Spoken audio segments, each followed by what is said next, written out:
There we go. So you fire up, your throttles are always going to take precedence. So you're in throttles when you start the boat. To take command, you hit the take command button, wait for that blue light to come on. Okay. Now I'm in joystick mode, so this joystick will do what I want it to do. Okay. If at any time I'm like, hey, I'm done with the joystick, I want to go back to throttles, if I shift, these are going to take over again. Okay. Or I can hit the take command button, now I'm back to throttles. So okay.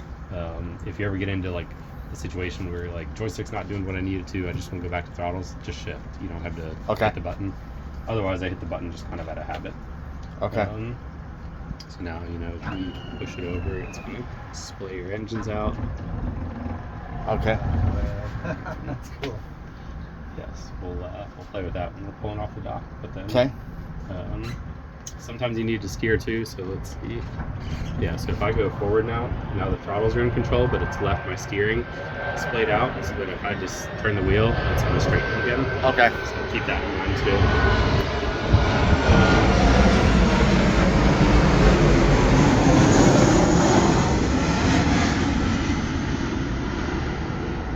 Air traffic here is crazy. Joystick, we'll play with it. It's got a little bit of a learning curve, just kind of seeing how the boat responds. Okay. So, it will make your life way easier, especially docking and pulling off of a dock. I generally recommend trying it out in open water first, just to get a feel for like how responsive it is. You know, you push it a little bit, what the boat's going to do. You push it a lot, what the boat's going to do. Okay. Some boats, depending just on hull design and wind and current and everything, you don't really know until you try. You know, some boats might twist a little bit, so if you push straight over, the boat should like parallel park. It should just pull straight off the dock. Okay. Some boats, though, especially cats, tend to swing the bow a little tiny bit as you're doing that, so you can actually twist it and push at the same time. You can give it 2 inputs.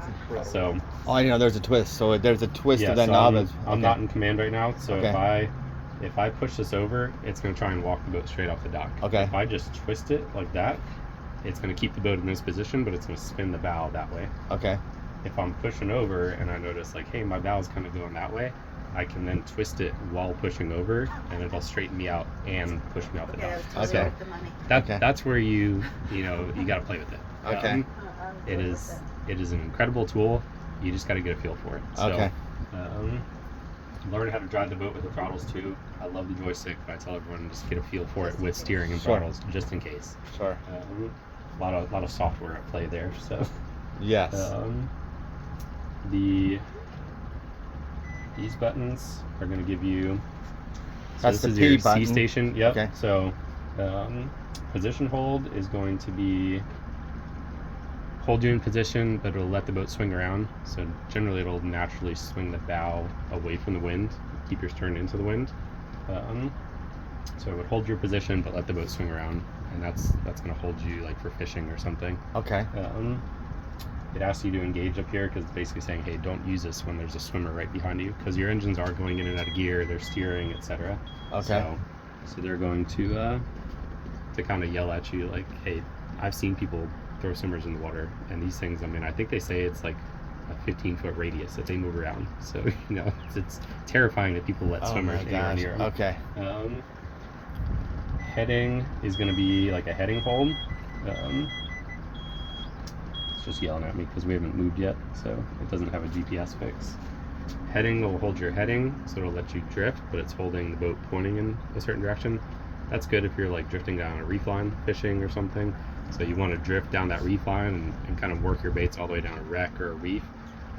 But you want to keep pointing to the same direction so that your lines aren't getting caught up in your props or anything.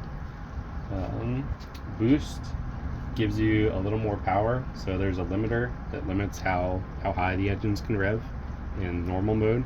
Boost gives you a little bit more. So if there's a strong wind, strong current, typically I'd say don't use the joystick in that situation because it's tough. In a really rough wind and current, you're going to be fighting it, and it's going to take a lot of RPM to fight it. I'd say just drive the boat, normally. Okay. But if you do, again, get a feel for it, practice with it. If you need a little extra oomph to get you going, that's what the boost button does. And then you can also hit both buttons together. That is like true C station. that will hold position and heading. So that if you hit both together, it's going to hold this boat right here, and it's going to keep you pointed that direction. So again, within reason. Today it's not real windy. It should have no problem holding us on a day like today. You get a little more wind, a little more current, it's going to fight more. If it's too much, I mean, if you tried it on like a 30 knot day, it's going to yell at you. It'll say, hey, it's too much for us, we can't hold this boat anymore. It's going to come up with a warning saying, like, you're losing your position, you need to take back over. You know, again, you probably wouldn't be out on a day like that anyway, but just as a note. So that's kind of the gist of the joystick. Okay. It's an Optimus joystick, so you'll get warnings on here because we've kind of networked it in. You also get warnings on here, so there's just kind of redundancy on the Garmin screen and the Optimus screen. You'll get, like, you got the GPS fix warning. That's just saying, hey, you need to run the boat and get us a GPS fix. You'll get occasional like GPS faults like that with Optimus. Sometimes you'll get like lost steering sensor.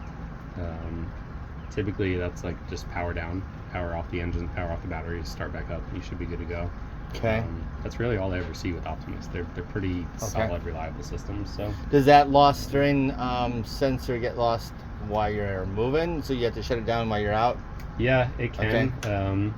And it'll say, like, you know, return to port, going into limp mode. Okay. That would be like something more, not catastrophic, but more serious. Okay. I would still try to power cycle. It happened to me recently on a 295 DC worldcat. It put me in limp mode. I was like, oh my gosh, I lost steering. I'm out in the middle of Sarasota Bay. The nice thing about cats is you can just throttle steer them, so you don't really need, I mean, you should have steering, but you don't need it. You can still steer You got the the boat without backup. it. Yeah. Most monohulls don't do that because their engines are not far enough apart, so you'd start to wander. So I started throttle steering. I was like, you know what, let me just shut down. I shut down, powered back up, I was totally fine. And the boat's still running around now. So always recommend like a power cycle as first line of defense if you get an error like that. Okay. It may never happen to you. It's just if it does, that would be my first troubleshooting attempt. That's kind of it on the joystick front. Okay. Explanatory. The horn, overboard discharge. That's obviously That's for the head. The head. Yep. So if you click that, it'd start dumping right now. Yes. Yep. Okay. Bilges. All your bilges are on float switches, but those are manual switches just in case your float switches failed. So if I'm looking back, I got some water underneath there. Yeah, I need to. It needs a certain level. There'll be an of alarm float that goes switch. off though too, right? Typically. I No. don't think you have a high water alarm. Okay. So, but I mean, you probably notice the boat like getting heavy on one side, listing on one side. Okay. Should never happen. We very rarely see float switches fail. The courtesy light. Rare, Sorry, go ahead. You were gonna say something. Rare that float switches fail. They can get clogged up with debris. That's the only thing we see, especially this time of year with all the pollen and stuff flying around. Okay. That stuff gets washed into the bilge. It'll clog up. It's literally just like a floating switch. So sometimes stuff will get stuck under it and make it run constantly, or get stuck on top of the switch and won't let it trigger. It's the only time I really see an issue with float switches. So I think there's only have two an of issue. those, right? Is there only one here? One there here? are two in each hull. So you're gonna have one One in here the back and on one either here. side and one forward on the other side. I don't think you can really get to the forward ones. 'Cause Okay. you'd have to go like through this storage area. It's like basically right under our feet. Okay. And then same, there's a small access panel on the head. You could get to them if you absolutely had to. They're just not as obvious. But, Okay. but yeah, you can see those pretty clearly. Okay. And just the way the boat sits, that's typically where water's going to run to. Okay. Courtesy lights is going to be deck level lighting. So like your undergunnel lights that kind of light up the cockpit and floor level. Those lights turned out nice. Yeah, yep. Okay. No, they look good. Compartment lights is storage lights, so you'll have a light in there, I believe, and then I think you have lights in each of your bilges as well. Okay. Raw water is your raw water washdown, Which is right here, right? Yep. So you hook up a hose, hit that pump, and then it'll start giving you raw water. Okay. Fresh water obviously runs off the freshwater tank, so that's what runs the head and the sink, or the sink and the shower. Okay. So And obviously down there. Yep. But the freshwater, does that have to be on for the head to run? it does. Okay. Yeah. So hit that. You don't want to leave either water On. pump running. Okay. They have a tendency to get like little vacuum leaks, and then they'll just run constantly. So just use them when you actually need them. So Okay. turn them on, use the head, do whatever you got to do, and then turn the pump off. Okay. Nav and anchor lights. So one press is going to be both your forward nav lights and your anchor light. Hit it again, it'll be just your anchor light for when you anchor it up, and then hit it a third time, and that'll turn them all off. Docking Nav and lights. anchor light. So I Yep. know I understand the navigation light. What is my anchor light for? Anchor light's your all-around white light, so it has to be on when you're underway with the nav lights, and then if you're anchored up, not moving at night in the dark, that has to be on, because that's how people know.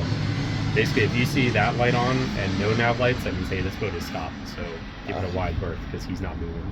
So. Okay, so nav and anchor is one. Yep. Next one is Hit it just once, it's anchor. gonna be nav and anchor. and then That's off. like, hey, we're running at night. Hit it again. It's just anchor. Hey, we're stopped. Okay. Hit it again. It's off. And we won't see it right now, but all these light up on the rim of the switch. So Okay. You'll see them when they're on at night. Docking lights is going to be your two forward lights. Okay. Spreader lights is going to be those two lights back there. Okay. Overhead lights would be these. These are just starboard bilges. And then accessories don't do anything. Those are just if you added something down the line, Okay, so I got- etc. Okay, so I've got a port bilge and a port bilge for. Okay, so there are four total bilges. four total bilge pumps. Okay. And what's the ACCY? Are those auxiliary one and auxiliary two? Yeah, so those are redundant. You know, Okay. if you wanted to add like gotcha. a big light bar down the line, or I wonder if that one light that's on top of it is usually one of those auxiliaries. it could be, yeah. Okay. That's about it for switches. Again, Okay. pretty straightforward. Okay. Garmin we can kind of play with as we go because we could spend an entire day on the Garmin stuff.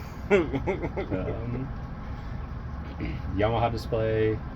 This is going to be the default screen. It's pretty straightforward. Gives you all your pertinent info. So 175 gallons is what's on Yep, right that's now. what's in the boat. Yep. And those are my 1 and 2 are my percentage fill. Yes, for each tank because you got two tanks. So, and if you long press on them, it'll show you. So we're at 75% right now. Okay. Um, And then is there only one fuel right there, or is there two? There's two, one on either side. So you got So you gotta one fill right there. both? Yeah, yeah. Okay. And you want to make sure they stay even. Otherwise, Okay. the boat's going to be lopsided.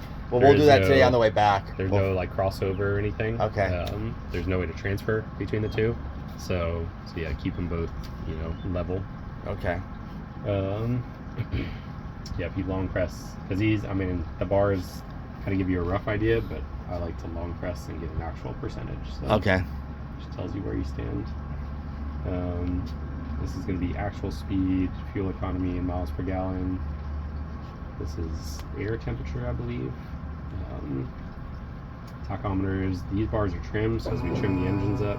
Looks like the other one's working now because it wasn't before. Yep, Which is interesting because the one's trimming up higher faster than the other, which is interesting. that's pretty normal. They should level out, but yeah. So one lags just a little bit, but yep. I probably run the boat. There it We'll goes. play with it, but Okay. that's probably where I'd run the boat. These boats like about half trim. Oh, really? We'll play with it once we get out there. But, Okay.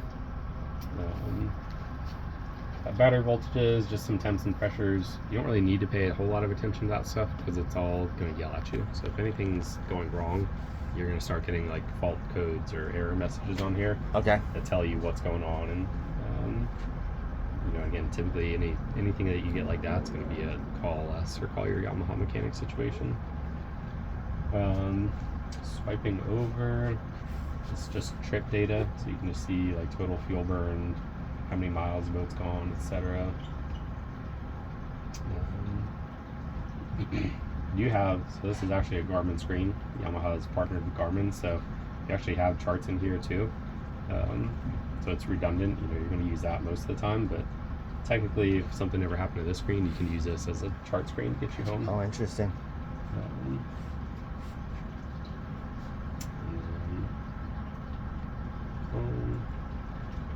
Most of the time, that's going to be your screen there. Okay. You can't really hurt anything on the Garmin or this screen. Like, there's nothing you can do that would be irreversible without clicking like yes, confirm several times. So I tell everyone like just play with it. You can't really break anything. Okay. Just click through screens, click buttons. If there was anything where the tide was a little bit low that day, because the Blackburn Point Bridge in Venice at like a low tide, you might get like 10, 11 feet of clearance. At a high tide though, it's like 7 and change, maybe 8 feet. So I like crept up to it. I literally like was bumping it out of gear, got like right up to it, and I like bumped it forward and stood up there just making sure I wasn't gonna hit. I had to fold down your little flag bridgey back there. Okay. But that was it. That's the only bridge around here that's like that. So Okay. I never use those. They're universally terrible. Like, they very rarely work. If they do, they just leave streaks of seawater in front of you. Okay. I just. Does Rain-X help on them? I think that's it. Let's try that.